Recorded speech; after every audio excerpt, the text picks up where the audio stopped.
Good evening and welcome everyone who is joining us this evening. My name is Paulina Martyniak and I am Business Alumni Relations Executive at the College of Business. On behalf of my colleagues from Business Alumni Relations Office and the Smurfit School, it is a great pleasure to welcome you to this inaugural Smurfit student event entitled Leading Multicultural Teams. The event is open to Smurfit students and recent alumni, and it is a first in a series of events designed to complement your in-class learning.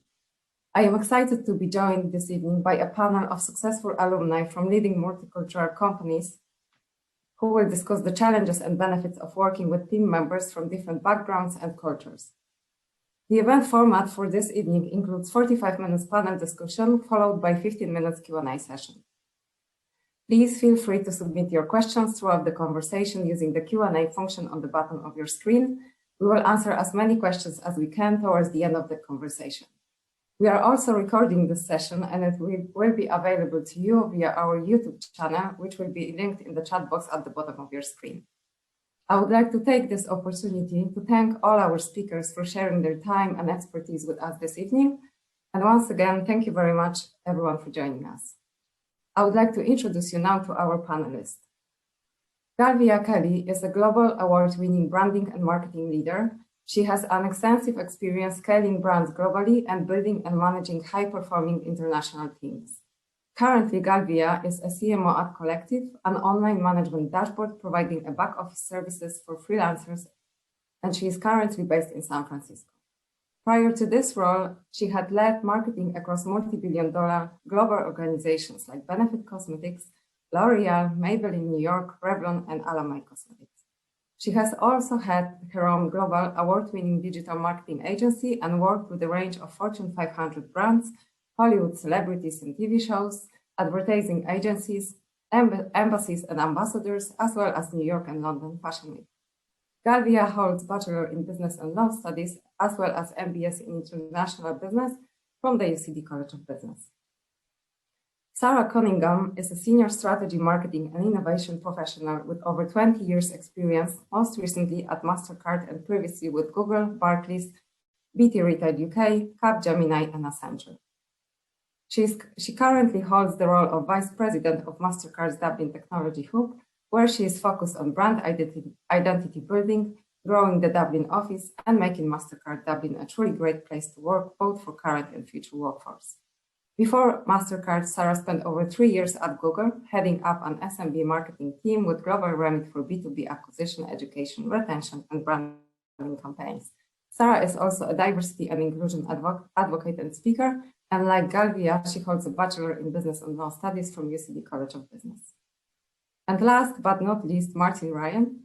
Martin is a commercial leader and expert in strategy, insights, and planning, bringing over 18 years of experience at senior leadership levels with many successful global, European, and Irish FMCG food and consumer brands.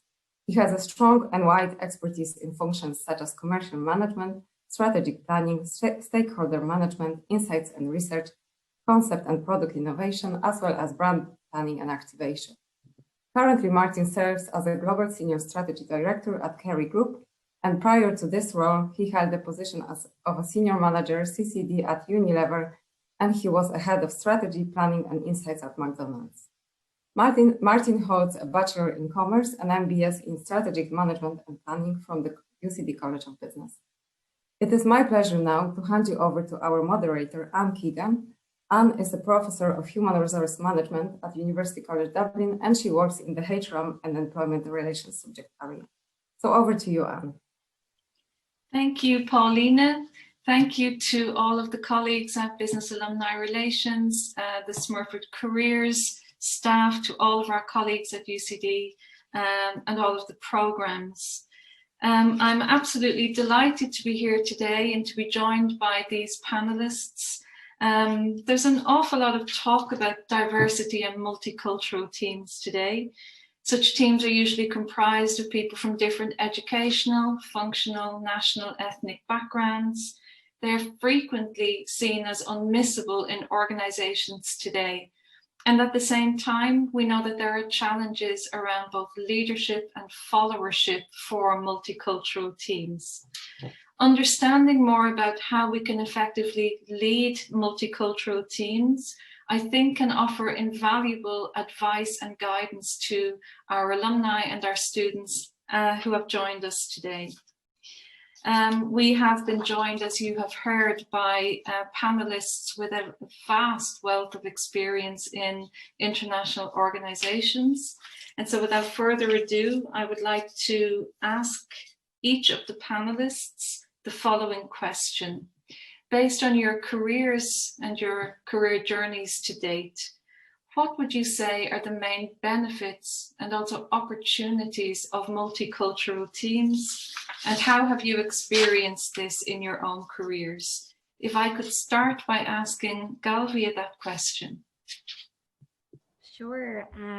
Good evening, everyone. It's so nice to meet you all, and thank you for joining in. So I think just to give you a little bit of background, studying, I think, international business at Smurfit, that was really my first foray into working with diverse teams. And something that I really enjoyed there was in our international business MBS, we had over 30 nationalities in a class of 50 people. So that's what really got me curious about working with international teams, because everything was based on project work. And what I learned from that experience and what I bring today, having worked globally for nearly 15 years, is that I see the value as like increased creativity and innovation. I really, really value what different people from different cultures and countries bring to said project groups. So a lot of that comes from, I guess, your experiences in life and, you know, your education, etc. So that's wonderful. And I think there's better problem solving and innovation. I think when you're from a particular culture and have a background, you approach problem solving in a very linear manner. And I think having people from very diverse places, it's way quicker to solve problems. And I think, you know, with COVID in particular at the moment, the problems are fast and furious and they're coming at you. And the more senior you get in an organization, oftentimes your role is more about being a firefighter. So I really lean on my diverse team to be able to problem solve with me. So that's something that I really, really value. And I think something that I would be looking for if I was in your shoes is how can I work with a company? Like I think Sarah coming from MasterCard or Martin coming from Kerry Group, they both have a wealth of experience in Ireland. And I think something that I think is really wonderful about their companies is they truly hire people from diverse backgrounds. It's what they're actually looking for. And from a business standpoint, we know that that actually generates a ton more profits. We know that we can court top tier talent, and actually retention is a lot better once you have a full diverse program. And I know these guys can talk to it super clear. I know I'll actually hand the baton over to Sarah because I know they've done some really wonderful things in MasterCard. Sure. Thank you so much, Galvia. And look, it's really interesting what you said, because you're absolutely right. We absolutely hire for diversity. We have, at last count, 48 nationalities working in our Dublin Tech Hub, which you can see behind me. I'm not actually standing outside it right now, which is why my hair keeps disappearing. So that's my magic trick. But, you know, I always say all types of diversity are important. And you mentioned innovation, and I think that's really key because our innovation hub, which is called MasterCard Labs, it's our global R&D hub. It's headquartered from right here in Dublin. So we are innovating to create new, really the future of payments and the future of commerce, okay? I always say all types of diversity are important. So ethnic diversity, age diversity, gender diversity, diversity of sexual orientation, skill sets, experience, you name it, right? If we were all the same, we would all come up with the same ideas. And far more worryingly, we would all make the same mistakes. So it really is important. But to give you a very real example, we create products for a global audience. If we only had one nationality working on those products, they would only be suitable for one country, right? The other thing is women, and people may not know this, women drive between 70 to 80% of consumer purchases. That's through a combination of our influence as well as our purchasing power, okay? So 70 to 80% of purchases are driven by women. we absolutely need women to be at the table as we're creating our payments and commerce products. So I'll leave it there. Martin, your industry is quite different, so I'd love to hear your view. Yeah, it's different, but you know, similar principles as well. Look, I can't beat the 48, but we do have 44 different nationalities working out of NACE. So I think it's roughly 800 people and 44 different nationalities, but we do have a global workforce of in excess of 26,000. So we do have a very diverse workforce. In terms of, look, like what we do both in Kerry and what I do as my role within Kerry is we problem solve. And like yourself, we innovate and we come up with solutions. Where we get the best solutions, and look, some practical examples, be it a global drinks manufacturer wants to take reduced sugar within their soft drink, but wants to keep taste. We solve that through cross-functional teams.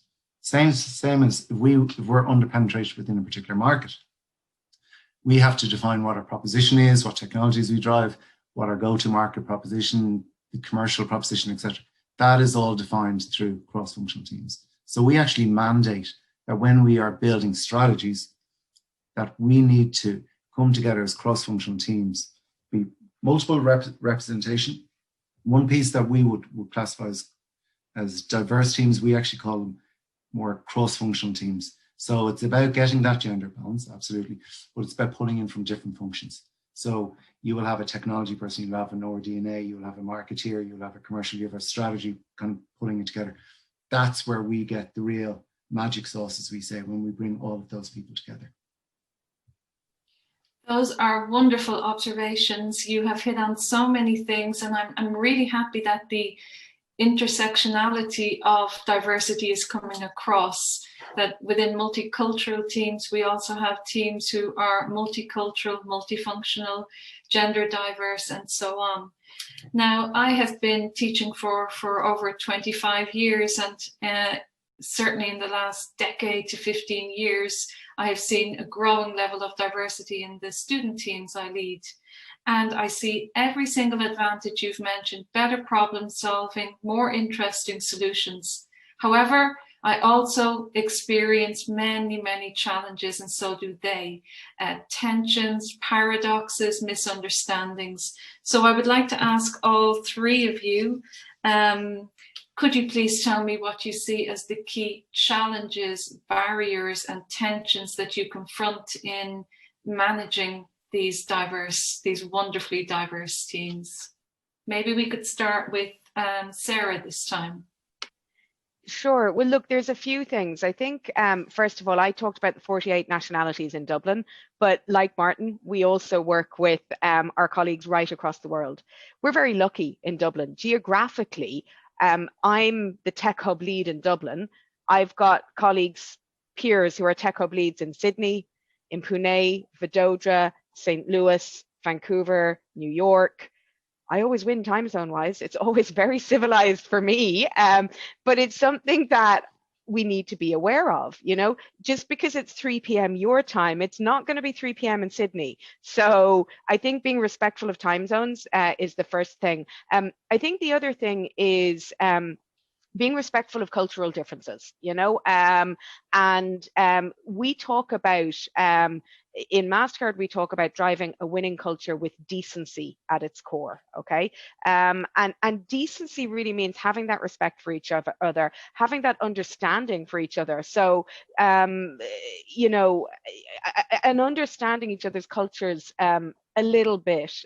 So if it's Ramadan, maybe don't shove donuts down your face while the person beside you is fasting, just kind of having that awareness. The other thing is, and I think this is really important for innovation, when you've got an international team and a diverse team, it can be harder for everybody's voice to be heard. Maybe because some people are physically in the room and some are, you know, either virtual, or also because some cultures might be a little bit more reticent to speak up. So it's really important as a leader to work hard to make sure that you're hearing everybody's voices and that you're facilitating meetings, particularly when it comes to brainstorming, so that you're getting every idea. Very often I found the person who I've noticed who's being a little bit quiet, they might have the best idea. So it's up to us as leaders to unlock those ideas and hear their voices.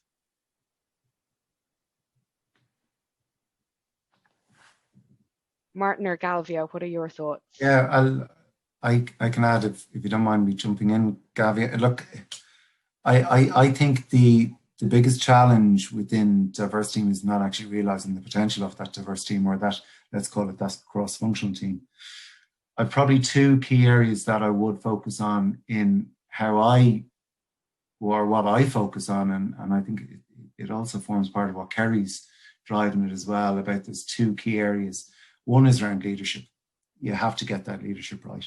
And then the second area is probably a bit of a softer, but it's probably not as well recognized or well documented as other places. But to me, it's about creating that culture, the vibe, the rhythm, whatever it actually is. And that rhythm and that vibe can be very different depending on the market.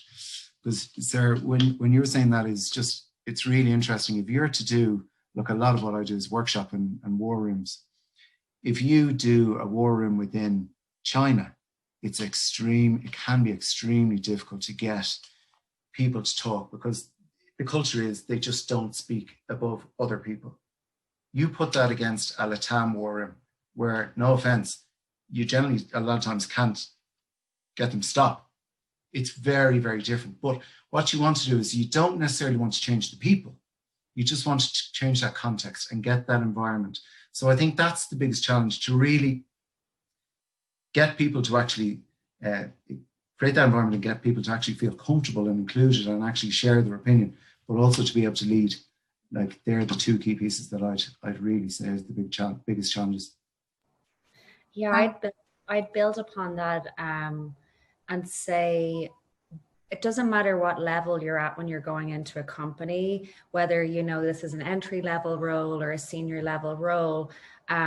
What I have found effective in my career is always to have like a type of listening tour. And I'm sure that Sarah and Martin have done this throughout their tour, or throughout their careers as well, where when you go into a new company, it's like, don't form your opinion based on your interview process or meeting just your immediate boss. It's like, try and meet with as many people as possible to understand the culture of the organization, and also understand what those challenges and issues, etc., are. And I'd also try find a mentor within your organization that can help you navigate these complexities. And it doesn't have to be, someone if you work in marketing, it doesn't have to be someone in marketing. It could be someone like Martin in the strategy department that's a different department. And I think having someone more senior to help you navigate will be really, really fruitful. And what I would say on the other side, the flip side as a manager, is being able to adapt your communication style. So when I go in to companies and I manage big diverse teams with people from 30, 40, 50 nationalities, and some may be remote as well, what I will do is I will go in and I will figure out what those challenges are within my first few weeks. And then I will actually develop a communication plan around that. So my management style doesn't change, but how you communicate with people changes. And I think echoing what Sarah and Martin said, it's like, what works really well for someone in Ireland may not work well for someone in China, because there it is all, I guess it's very hierarchy driven. So it's like, you may have to get insights beforehand. So I think different methods of communication work for different people, and, being able, as Sarah said, to be able to facilitate getting those points of information, and I think that's when you get the most fruitful outcomes. You've raised an issue which is very important to the lives we're all experiencing now since the pandemic really hit. And you talked about, if I go in, I join a new team, maybe I'm going to be working remotely with some people, working face-to-face with others. Since COVID has impacted on the way your companies need to manage and the contingency plans they need to put in place, I was wondering, could I ask all of you to reflect on what has changed and become more difficult since the pandemic arrived at your door and changed your lives? Maybe I could start, Martin, maybe you could tell us what has changed and become more difficult in your context because of the current situation. Yeah, I think, how much time do we have in terms of how much change and how much is impacted? Because, by God, so much has actually happened. And, you know, obviously, look, no one wanted this, and we have to deal the cards that were dealt with. But in terms of where I've seen, and again, if you don't mind me, I'll bring it back to Kerry Group and my own role within this and the strategy.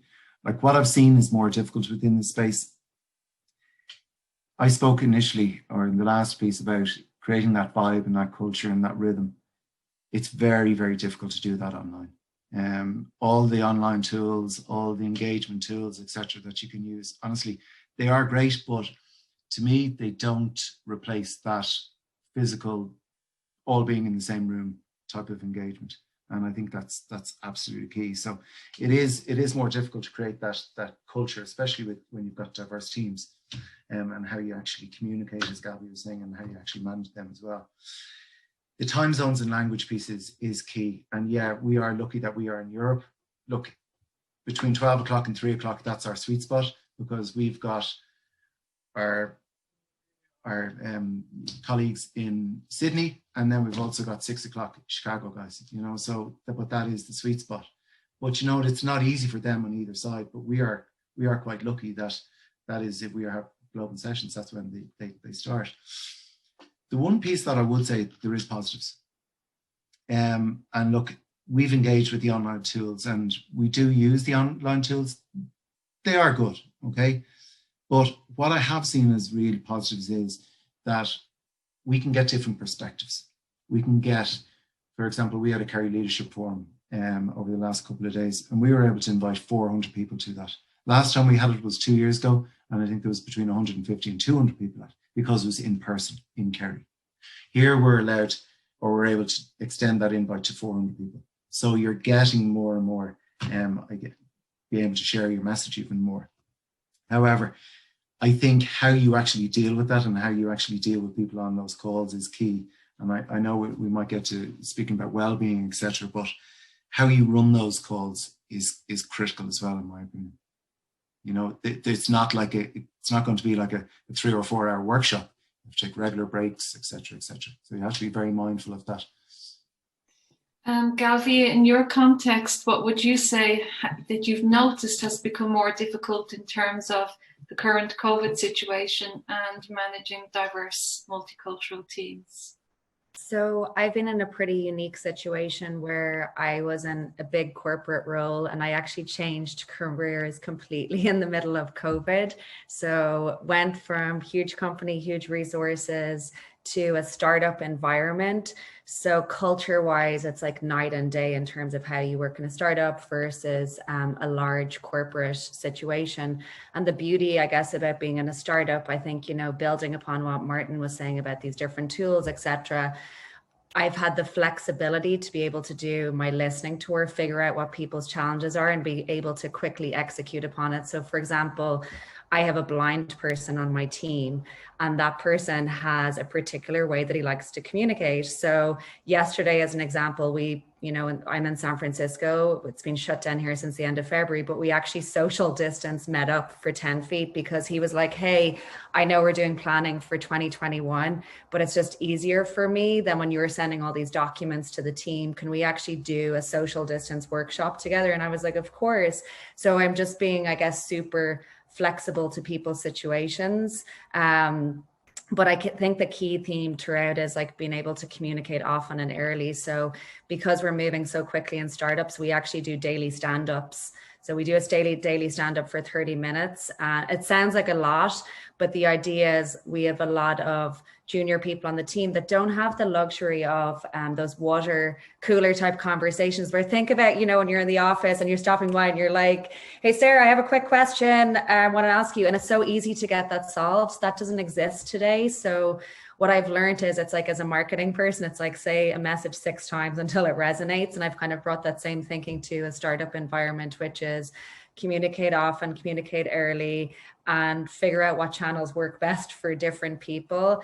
And you may sound sometimes like you're going crazy, where you're like, I said that 4 times or 5 times, but I can guarantee you there's at least 5 or 6 people that did not listen to you, didn't absorb it, were tired, their kids were screaming in the background. Everyone's situations are different. So my advice is over communication is definitely how I've changed versus in an office environment. I would say something once or twice and it kind of gets done. Here, you can never assume that people understand, I guess, everything going on. So I am curious to hear what Sarah has been doing on her side. Well, listen, I mean, I'm really interested in both of your viewpoints, Martin and Galvia, because I'm about to build on the points you've both made, because I wholeheartedly agree. And I'm going to start with your water cooler, because the truth is, so many of my colleagues I've gotten to know when I'm making my morning tea. I'm a tea person, not a coffee person, but I miss that, because you get to know people and you always have a better relationship when you know somebody outside of work, right? And that is tougher in this environment. So, you know, we have been doing various virtual events to try and keep that chit chat up, okay? The challenge with that is everybody gets more meetings in their diary. So you have to get the balance right, because we don't want people working longer hours. I want to pick up on a slightly different point as well, and that's the importance of listening. And Galvia, you mentioned that. There is no better leadership lesson. And you talked about your listening tours. I often have listening meetings where the rule is I will pose the question and then I'll zip it, because I want to hear, and I want to hear everybody in the room. But when you start every call now, you should always start with how are you? Because in these times, we don't know how people are. People are going through tough times. And they might tell you that there's something going on in their personal life, or they might tell you that they're struggling because they live by themselves. And that's really isolating. Or maybe they're living with flatmates, and it can be really tough if 4 of you are sitting around the kitchen table trying to work and not getting any space. And I think, you know, this panel is about diversity, but COVID has raised a different type of diversity. So I talked at the beginning about the fact that all types of diversity are important.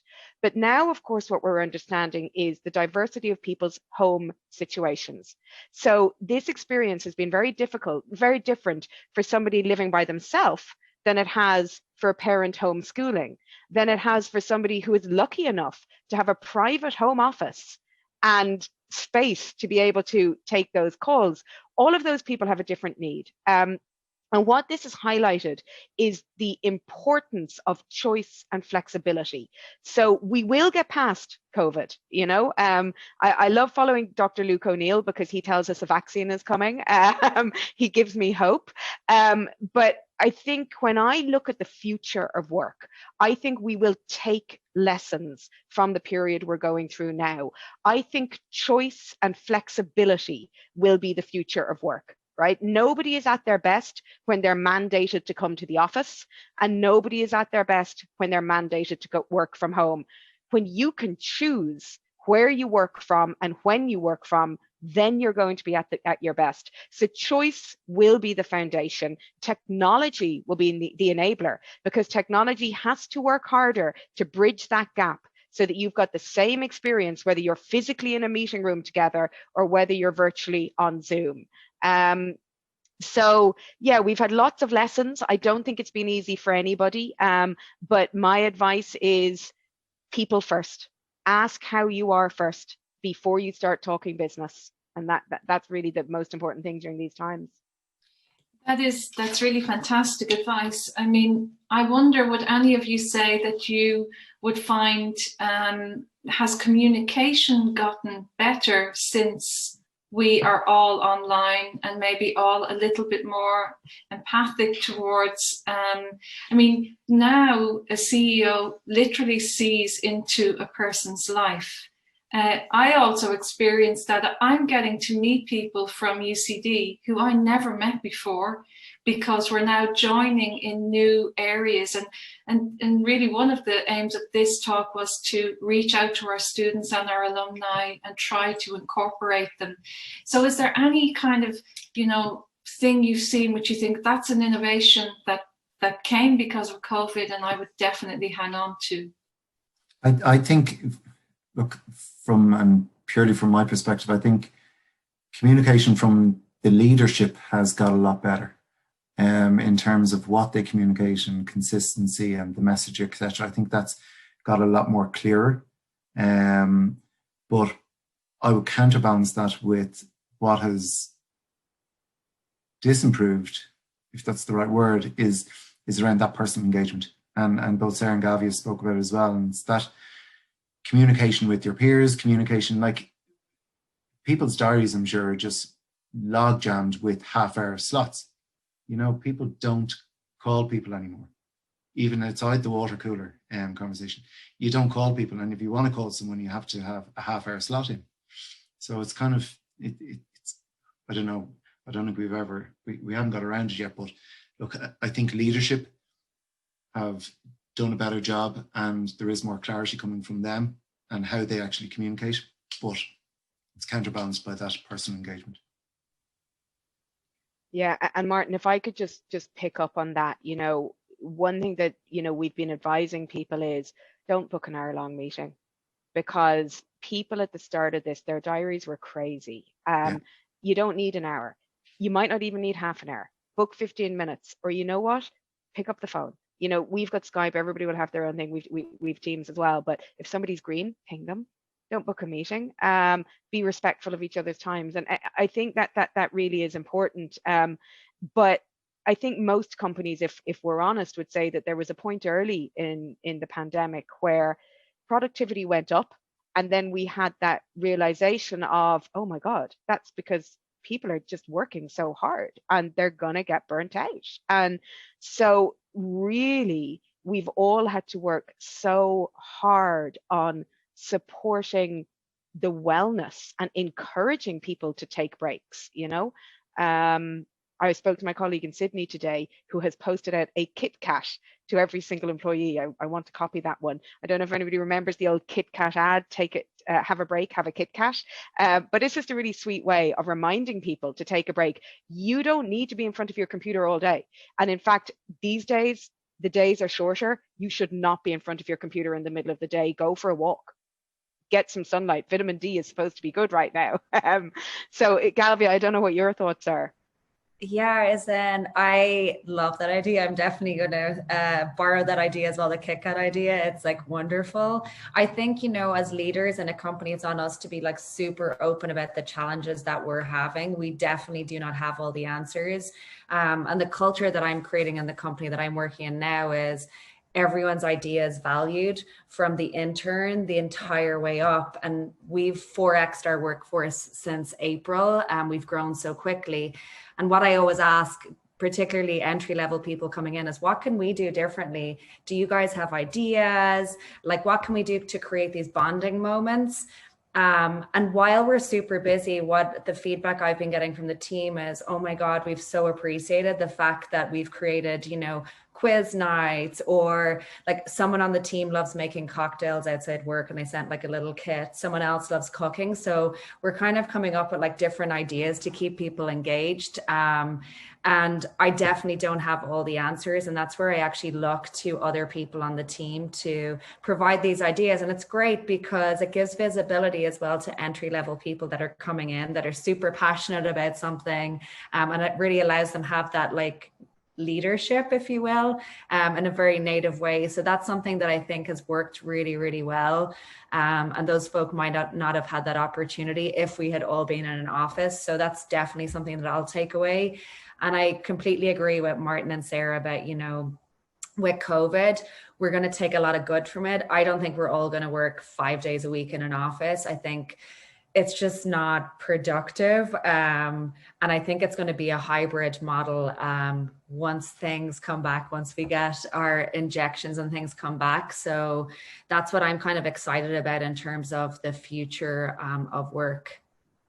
No, I think as well, just something that's come about is the level of trust as well. And I think years ago that conversation would have come through, oh, they're working from home, so, oh, your man's working from home or your woman's working from home, so they're typically not doing their job. Like they're just sitting on the couch or whatever. But you know, I think that whole perspective and that whole level of trust that is needed is has gone up hugely. And it's I couldn't agree more. And nobody is at their best when they feel like the headmistress is watching them, you know? So, yeah. Can I ask you, are you seeing in your organizations this exact shift in culture? So, you know, prior to the pandemic, there were experiments with hybrid working from home. Now we've been launched into what could only be described as one of the largest sort of real-time experiments with distance working and remote working. Are cultures already catching up to the new requirements for communication? How do you get people to voice outside of these 30-minute slots where a lot of work is being done? How do they reach people who are going to be more silent as a result of the fact that it's online and you can't just step into somebody's doorway and check in with them? So do you see any good developments? Do you have any tips for us about how we could even, you know, enable our students who find these medium more difficult to let us know how they're doing, and so that we can connect with them?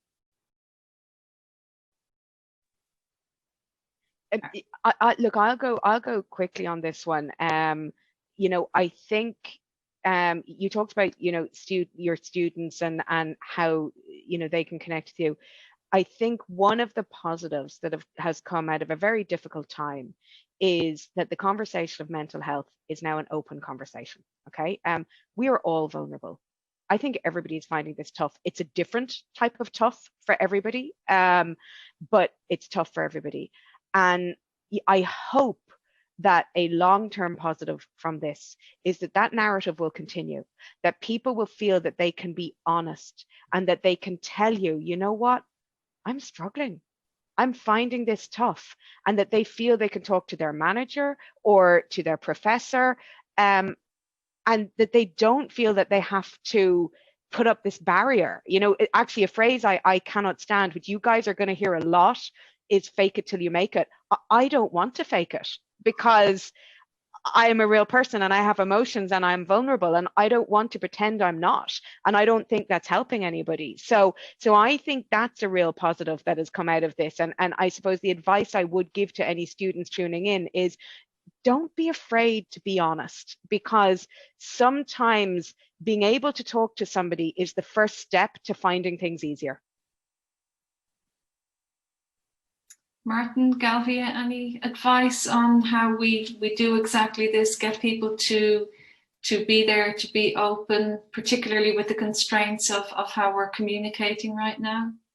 I mean, look, again, from my perspective, and just really building on what Sarah was saying, I think it's about creating that, I'll go back to my initial piece about creating that rhythm, the vibe, the culture, you know, that openness.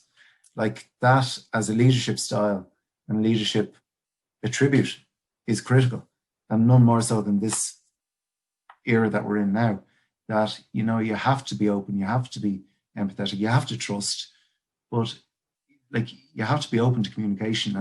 And if you've got people reporting into your team,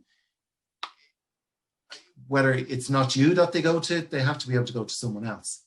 So I think it's about creating and giving that positivity within the team, and actually just ensuring that people have that right, I guess, platform that they can be heard.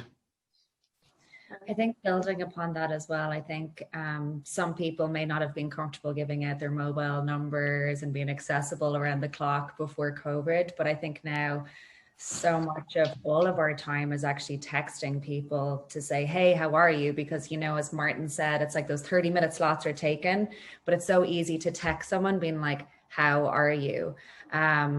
Like something that we've done in the company, and I think it's worked really well, is we do lunch and learns every single Friday, 12:30 to 1:30. Anyone is welcome to share. And it actually started with our CEO, and he gave a wonderful presentation about how he had anxiety and really bad anxiety and how he was able to address it. And then someone else followed him afterwards, being like, I want to show you some hacks for mental health that I've come up against. And her idea was wonderful. She was like, I literally have a piece of paper, think of it as like Maslow's hierarchy of needs. And she was like, these are the 5 things that I do when I begin to feel stressed. Number 1, I get out of my house and I go for a walk. My work may suffer, but that gets me in my happy place. The second one is I need to make sure that I connect with nature, because like it automatically helps with nature. The third one is phone my friend and not talk about work. The fifth one is have that chocolate break. So, you know what Sarah was saying, have that Kit Kat, like, you know, indulge in yourself. So I think being able to understand when you're stressed, when you've had a bad day, we all have bad days, what are those 4 or 5 things that you can actually do to help you counteract that? And write it down, have it on a piece of paper, because when you're in that moment, you're like distraught, you're upset, and you don't know how to handle situations. And I think that would be really helpful. Like have it, like I actually have it in like the front of my diary, being like, what are those things that help me be happy? So hopefully those tips and tricks may be helpful for people. Galvia, can I just chip in and just say that is absolutely super, super advice. And I could not agree more. And really, it's about building, you know, some people call these micro habits, because if you suddenly take on, oh, I'm going to run 10 kilometers a day. No, you're not. Well, maybe you will, but I won't. But if I build in a micro habit to say, well, actually, every day I'm going to book out, you know, 45 minutes at lunch and I'm going to go for a walk. Because I would have been that person who would have worked through lunch. I don't recommend that. You know, do that, make it a habit and build those micro habits. And they can be little. And I don't know if you'll be able to see this because of the background, but Galvia, you talked about writing things down so you don't forget. I don't know if you can see this. This says hot lemon water. This is a Post-it, which is on my monitor. And I've lots of Post-its on my monitor reminding me about my micro habits. That's a very simple thing. If I start my day with my hot lemon water, that's good for my health, right? But I agree with writing them down. If you could see the mess behind me, it is all Post-its. That's why I have a background. But those micro habits are really important. Write them down, commit to them, and make them realistic. That would be my advice. And I'm just going to very quickly, there's a great book, Thrive. I don't know if you can see that, by Arianna Huffington. So she also has a website, and she also talks about these micro habits. So I highly recommend people go and have a look at the Thrive website to just get tips for how to cope in these days. And just one final point on this one, which I think is an important tip.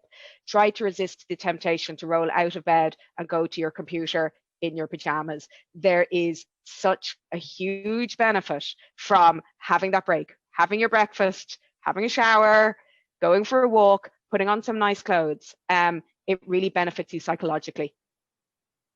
I think building on one last point what Sarah's mentioning is what's great about Thrive and Arianna Huffington, it's all about the power of sleep.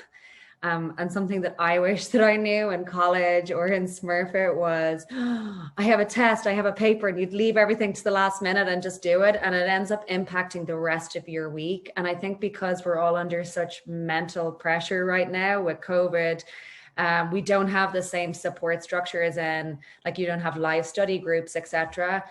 The power of sleep can never be underestimated. The power of exercise, etc. Like, as in, when I think of the most successful people that I know in Ireland and the US, they all have those common themes, that they all sleep well and they all exercise well. So it's so important. These are amazing tips for our students, for our alumni.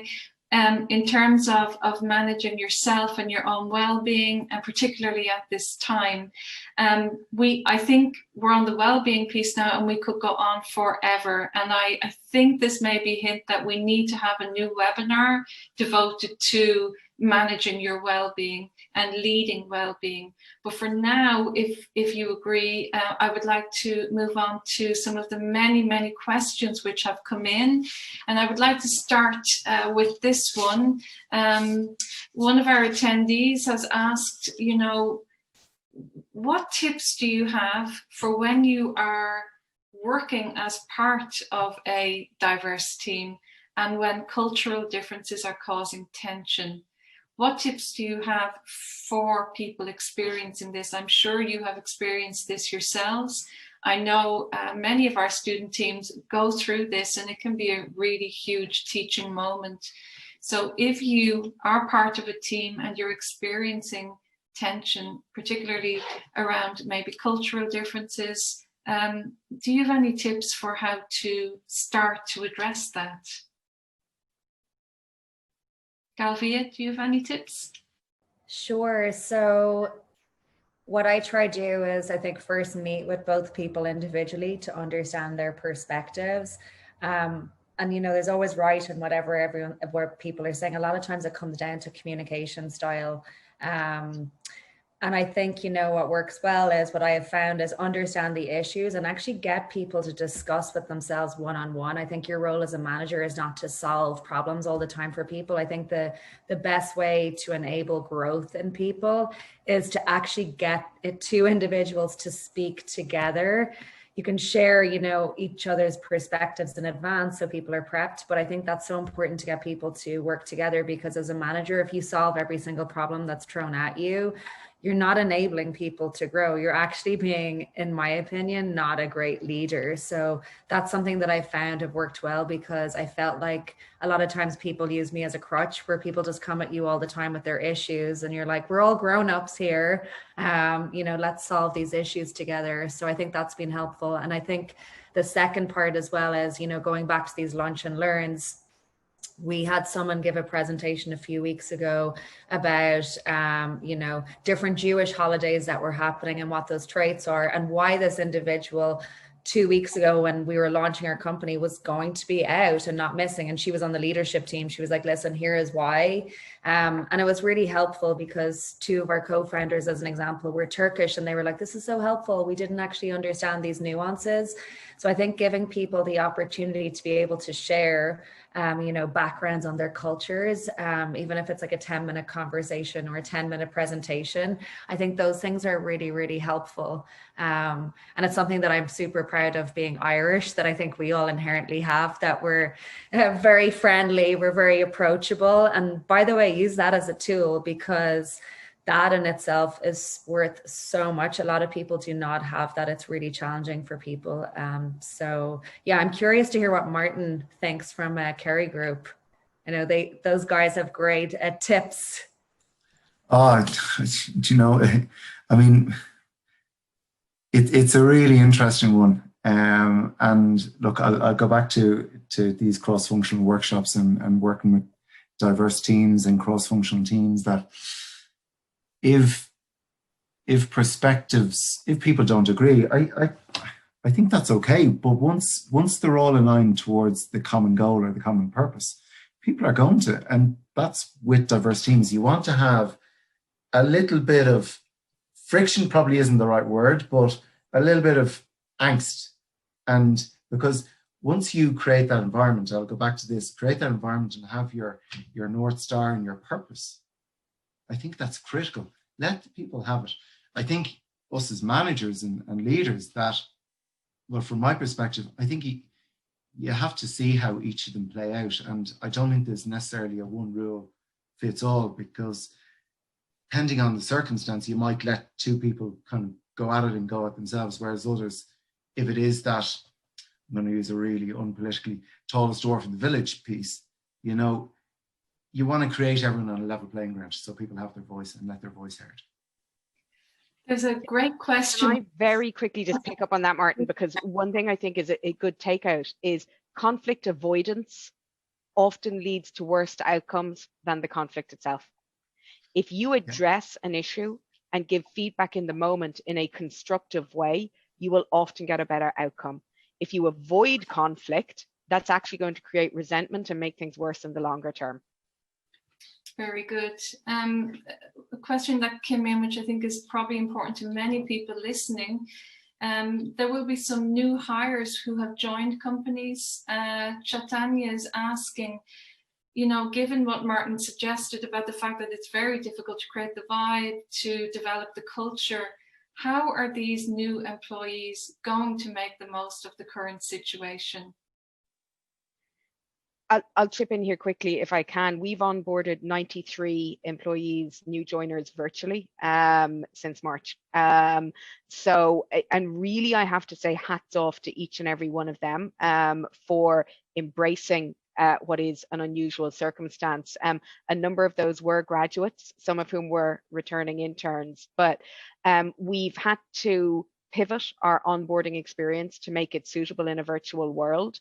I do believe that managers need to work harder, and there is an awful lot of, I just think it's really important to share the cultural points up front. So what I mean by that is, one of the things we always say to new joiners is that you should feel free to bring your whole self to work. When you come into our office, you will see that we are diverse and inclusive. You know, we've got a really successful Pride group. We've got a very successful women's leadership group, and so much more. When you're not in the office, that's not visually evident. So it's really, really important to make sure those messages are given. And also that new joiners feel empowered if they have a hobby that they're interested in, that they can set up a virtual hobby club around that and to get involved in all of those extracurricular activities.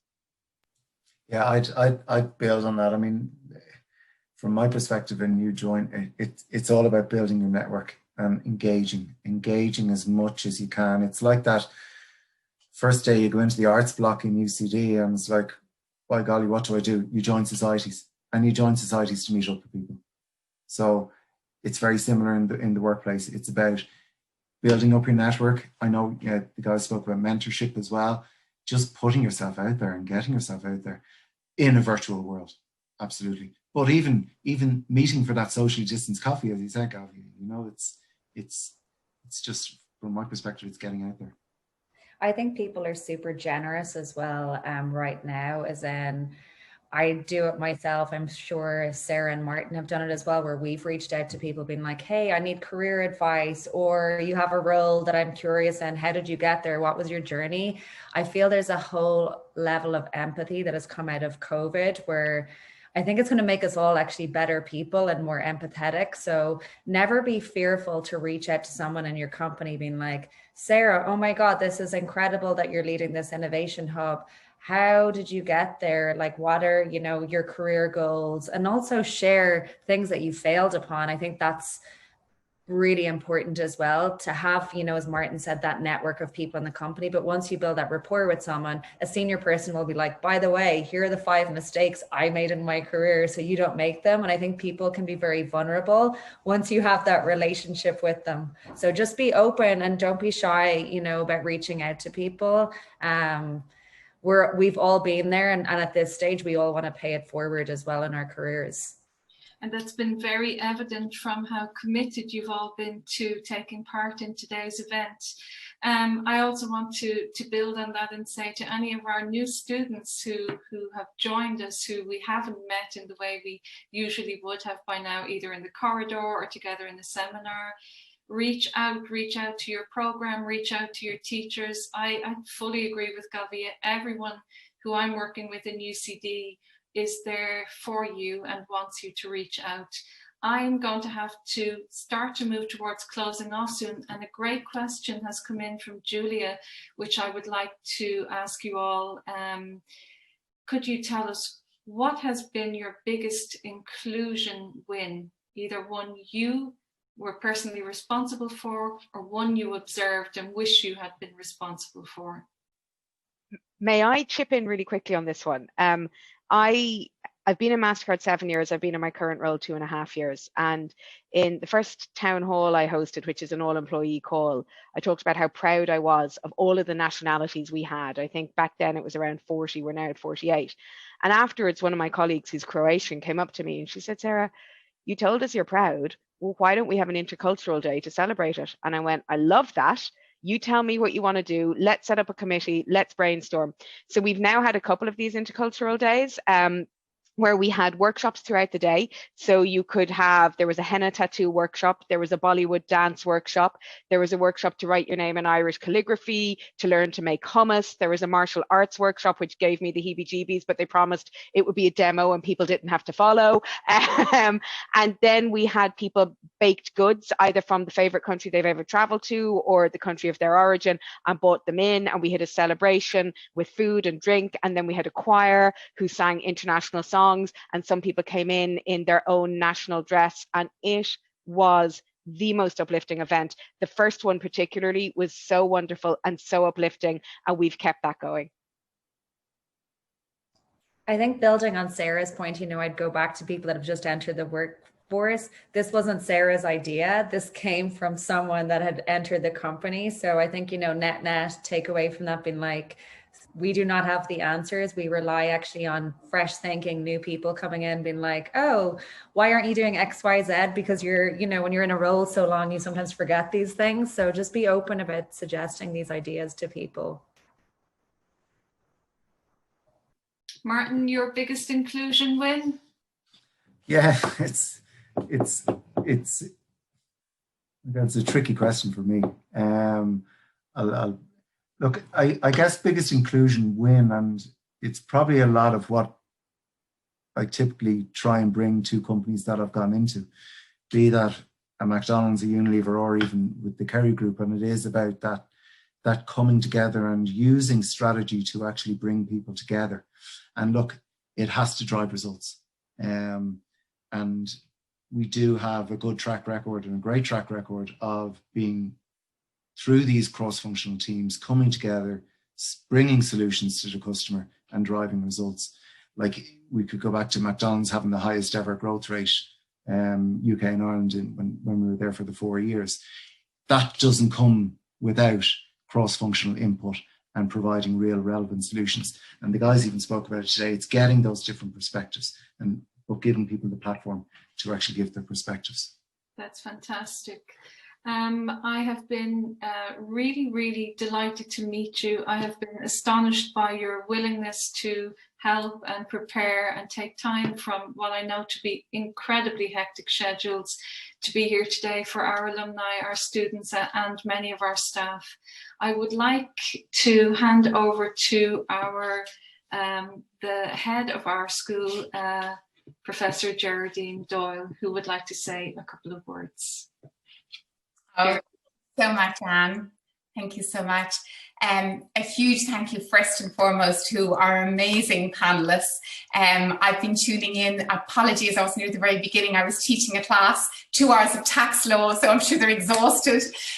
But I just wanted to say, oh my God, listening to the conversation for the last 35 minutes has just been fantastic. I could stay here all evening listening to you guys.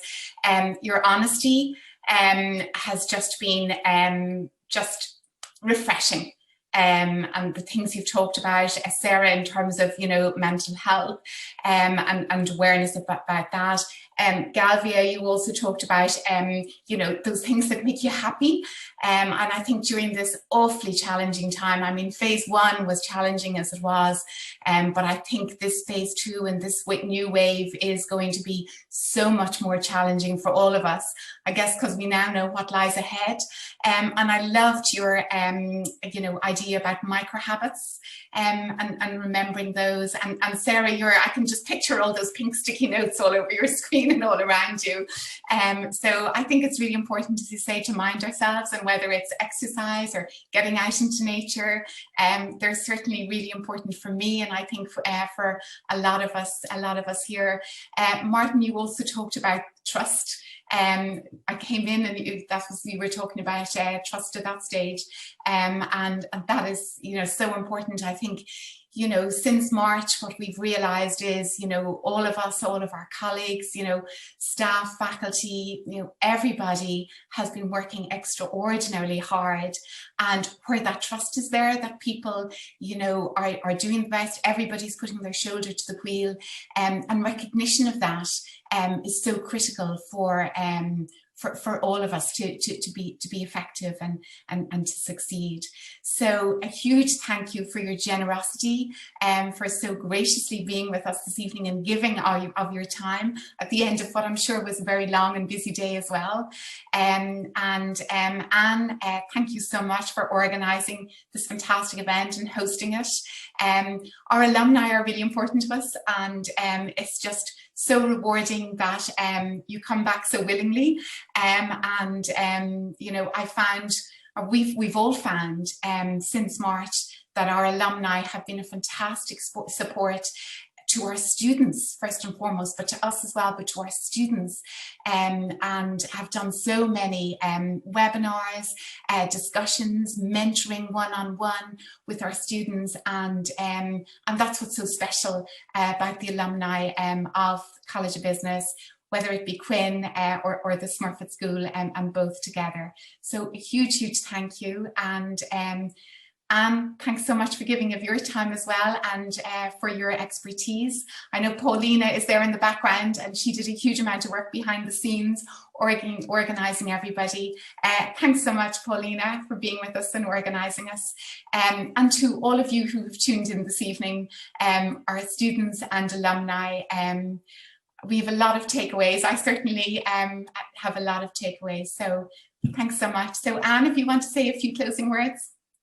I just want to say thank you so much to Paulina and her team, and to Sarah, to Martin and Galvia. It has genuinely been incredibly heartwarming to see and hear your experiences with UCD and your immediate warm commitment to trying to help our students. I'm sure many of them have taken great tips away from today. I certainly have.